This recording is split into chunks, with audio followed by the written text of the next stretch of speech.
evening, and welcome to Beware of Spoilers. I am Adam. So I've seen Strange World, the latest Walt Disney animated feature. I have a feeling a lot of people aren't going to see this though, because anytime Disney does science fiction and not really a musical, the movie tends to not do well at the box office. Lilo and Stitch, I don't think he's lit the world on fire. Atlantis, Treasure Planet, all not exactly box office winners at the time. Not to say they're bad movies, but they aren't exactly, bringing home large sums of money at the end of the day. I don't think Strange World is bad. I don't think it's particularly great. It's kind of just okay. And before I get too deep into that, I want to address the trailers before the movie. We used to do this a lot more back in the old version of the show. Well, way back, a few years back before, we talk about the trailers. So the trailers, attract attention. This time I saw a trailer for, because it's a Disney movie, they're going to show the trailer for their upcoming live-action Disney fair, which in this case is The Little Mermaid, which is like, alright, cool, Little Mermaid's in a live-action adaptation, could be cool, let's see how it is. And I'm watching, and I'm like, alright, this isn't bad, let's see how it stacks up compared to other movies from underwater, because there's nothing about it that really looks particularly interesting or unique in the trailer, but whatever, let's see. And then I think the big mistake is juxtaposing that trailer with the trailer for, Avatar, The Way of Water. Because Avatar, The Way of Water is going to take place underwater for a considerable amount of time. There's going to be a lot of underwater stuff. And for that movie to look as stunning and unique and making the most of the underwater visuals the way that it is, and then to put it next to The Little Mermaid, I think highlights a lot of the problems that we're going to have with The Little Mermaid. I mean, look, let's be honest. I think The Lion King kind of highlighted a lot of the problems that we have when you move from animation to live action. Namely, like, you have this weird thing where, number one, if you're doing realistic or photorealistic CGI compared to digital animation or hand-drawn animation, you can do more exaggerated head movements, you can do more exaggerated things, you can leave the uncanny valley behind. You can't really do that with things that actually exist, and we have a frame of reference for as humans for what that should look like. So, like, take, for example, a lion doesn't talk. So if a lion were to move its mouth or its eyes or do anything expressive that a lion wouldn't normally do, even if we've never seen a lion before, we have seen a cat, and we know a cat couldn't do that. Therefore, you have this weird situation. And I don't know why I come this way. Every fucking time an ambulance or a fire truck or something has to come through here, because there's a hospital on this road. So, because you get that, and you have this kind of weirdness there, I think we have a similar situation with, and on top of the fact that when you look at what these musicals are, is they're telling a story, the musical numbers tend to be there to gloss over boring parts, or things that we would be like, I don't need to see this the way, like, I don't need to see just straight exposition. Like, in The Lion King, Scar's plan is being exposited through him telling his plan in a song. Or it's like the trip from Pride Rock, which, by the way, is in the new Disney logo. I noticed that today. The trip from Pride Rock to the Elephant Graveyard is covered up with him singing a song about his dad. Or Hakuna Matata is showing time passing. Similarly, and again, keeping in mind I haven't seen The Little Mermaid in quite some time, like, the villain song is always designed to exposit what the bad guy wants to do. So, like, that's what Poor Unfortunate Souls is. It's expositing and setting up what that whole thing is. Kiss the Girl is the montage of them, their romance developing. And I think that's a sequence that works in animation that's going to look really fucking weird in live action. Because people made jokes about it where it's like, imagine you go on, you find this girl, walks up on the beach, you meet her, you go out on a few dates with her, and then every single creature in the in the bog is trying to get you to kiss her, and it's like, that's really weird. Or Eric has no sense of like anything going into that, and he doesn't understand what's going on, and he can't understand them speaking, and he's just got this cacophony of fish jumping out of the water and screaming in his face. So either way, it's a weird situation that should be exacerbated, I think, by this. And the other thing I wanted to bring up from the trailers that is kind of going to be entertaining,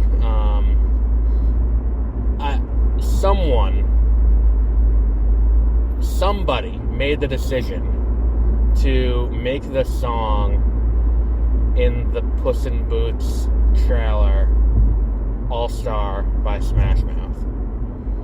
Someone consciously made that decision, and it's a genius decision, because Puss in Boots started out as a spin-off of Shrek, and it's just a small thing. It's so small, but it's such a genius decision because your mind immediately goes to Shrek with that song. I don't know about everyone else, but I know for me it does. It's just one of those things that it's just genius marketing. Whoever thought that was a good idea. Anyway, back to the movie at hand, which is Strange World. I liked it from the beginning because I'm like, all right, this is cool. There's kind of like a pulp kind of, and I'm gonna spoil it, but if you're going into this watching it too, you're gonna figure out what's happening pretty quickly, because it's not exactly a mystifying thing. And I feel like part of the problem with what I'm watching in this movie comes down to, I'm 2 steps ahead of the people in the movie. Maybe a younger audience won't have that problem, but I personally am, like, the viewer, should not be that far ahead of the people in the movie figuring it out. And I think that's kind of the problem that I have with this, where it's like the story of this, and I'm just going to lay it out there and spoil it, because I feel like that's the best way to kind of talk about the issue. At the core of the story, we have Jaeger, I forgot his last name, who's an explorer, and then we have Searcher, who's his son, who's played by Jake Gyllenhaal, and then he's got a son whose name I'm forgetting too. He's Jake Gyllenhaal. Searcher is married to Meridian, who's a pilot, and they are all brought in because when he was a kid, or like a teenager, he discovered these plants that were growing while on an expedition with his dad to get past these mountains to see what's on the other side of the mountains. They are looking around to, and they find these plants that have electricity in them, and Searcher wants to bring them back home and be like, look, we found our thing to save our home. Meanwhile, Jaeger is like, look, we need to go further. We cannot just stop here. We need to go further because our true salvation is beyond this. So they separate because Searcher's like, no, I'm bringing this back. This is the right thing to do. And then the rest of the crew is like, look, we were sent out here not to necessarily get beyond the mountains. The point is to bring back something to save our people. So he's like, fine, you know what, fuck you guys. You guys go do that. I will stay out here, and I will go and, I will get past the mountains. So he brings it back home, and then they develop electricity and all this stuff. Then 25 years later, he has a kid, he's got a wife, he's, happy family. His kid has a boyfriend, and he's like, all right, cool. And then one of the women who was with them on the expedition is like, look, these things, this plant that you found, it's great, it's fantastic. Problem is, it's not as powerful as it was. And we need to go out there and, we have to track it because it's all part of one big hive root, and we need to get to the core of the root, to the heart part of it and figure out what's going on. So he's like, all right, we'll go. So he goes, and then his kid stows away, and his wife comes to follow him, and then they go in, and they discover a hollow earth, for lack of a better word, for what it is. And they discover at the core of this world is this whole other place that they didn't know existed. So they go in, and they start looking around to find the core of the electric plant that I'm forgetting the name of. It had a name. I forgot the name of it though. So they're going to find the core of that. They find Jaeger, who has been missing for 25 years, and they're like, look, and he and his son butt heads, and the whole thing is about parents accepting their sons for who they are, and all of that. So Jake Gyllenhaal doesn't, his son, because his son doesn't want to be a farmer, his son wants to be an explorer like his grandfather. Searcher's father, I called him Jake, but it's Searcher. Jake Gyllenhaal plays him. Searcher's father, Jaeger, doesn't accept Searcher because Searcher wants to be a farmer and a botanist and not be an explorer like him. So it's all kind of fun things. There's a game of Catan involved. Who cares? Moving on. And as they're going on this mission, it becomes increasingly obvious what's going on as they explore more of this world. Because, they get to this forest that's got these trees that have balloons all over them. These pink balloons all over them. And they keep growing and contracting and growing. And I'm like, at that moment that you see this forest doing this, you're like, oh, I know exactly what is going on here. But I'm not going to say it right now. Because it's you have these streams of, these little,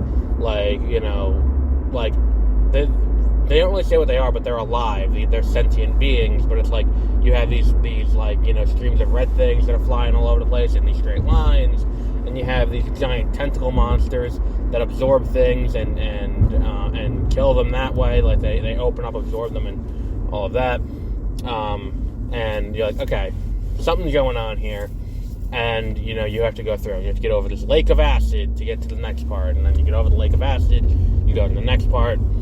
And then they get to the heart, and at the heart, they discover what the thing is, because it is literally a heart, because they've been on the back of a giant turtle the whole time. And it's yeah, but I wish that they had either been upfront with that, or played it more close to, or played it a little differently throughout everything going on. Maybe make it a little bit less obvious, because I'm like, oh, this thing is alive they're in. The streams that are red things are the as soon as we see the thing absorb something and kind of just eat it, it's it's the immune system. It's fairly obvious to figure out as you watch the movie. And I feel like that's one of those things where it's knowing that going in doesn't really change anything. Because once you see it, it reframes how you view everything. But once you get to the part with the trees and the wind, you're like, oh, I know exactly what this is. And from then on, because you have figured it out at that point, or at some point over the course of it, you're going to figure out what's going on. Because not a ton is done in terms of developing the world, because the relationship between Jaeger and Searcher and his son takes the priority. But it's not an interesting conflict, because the conflict's going to be resolved by the end of it. They're not going to end this with someone leaving. It's going to end with all three of them friendly together and having that familial bond. So that even kind of takes the back burner, and it's kind of developed in a really weird way and paced out weird across the length of the movie, where by the time you get to the end, it doesn't quite matter. And I think we spend too much time with Jaeger and Searcher not being, Cade, that's their last name, Jaeger Cade and Searcher Cade. And you don't spend enough time with them, you spend too much time with them hating each other for them to reconcile, for it to feel earned, because then by the time you get to the reconciliation, you feel the earn of the son and Searcher reconciling, because of how little they've actually butt heads over the course of the movie, and how it really is just the son withholding information and then blowing up at him, and then them coming back together after. At the other end of it, it is, there's a lot of unresolved issues that go into Jaeger and Searcher and their fractured relationship that up until the very end of the movie, they're separating, and there isn't anything there for Yeager to feel like he is, like, I feel like that would have been more earned if he Alexander the Greated it, which would, I feel like that would have earned that a little bit more, and I feel like that's kind of where it loses me a little bit, is the idea that he doesn't go out there to the end of, like, he doesn't go out to the end of the world to see that it's a giant turtle. Like, the fact that he doesn't do that kind of makes the whole thing feel a little strange, when what should have happened is he should have gotten out there, saw what it was, and then went back and been like, I gave up my life for that. And then him not seeing it makes the whole thing kind of, like, looking at the picture in the thing is great, and I like what they're trying to do with that, but I don't think enough is done to really hammer that home if he's just looking at the picture and then going from there. I think he needs to have seen that and then juxtapose it with his family that he gave up, and like that would have made that turn feel a little bit more organic, instead of him getting almost there and then deciding, I don't need to go that last little bit, and then move on from there.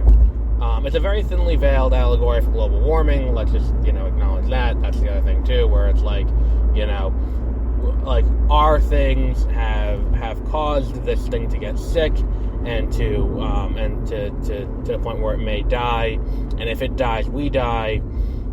So we have to change our behavior to adjust that, and we have to give up on things we like to adjust that. It's a very thinly veiled, yet at the same time, ham-fisted allegory, much like Don't Look Up. So if you liked Don't Look Up, you'll probably also gel with this. If you didn't gel with Don't Look Up, you'll probably not gel with this.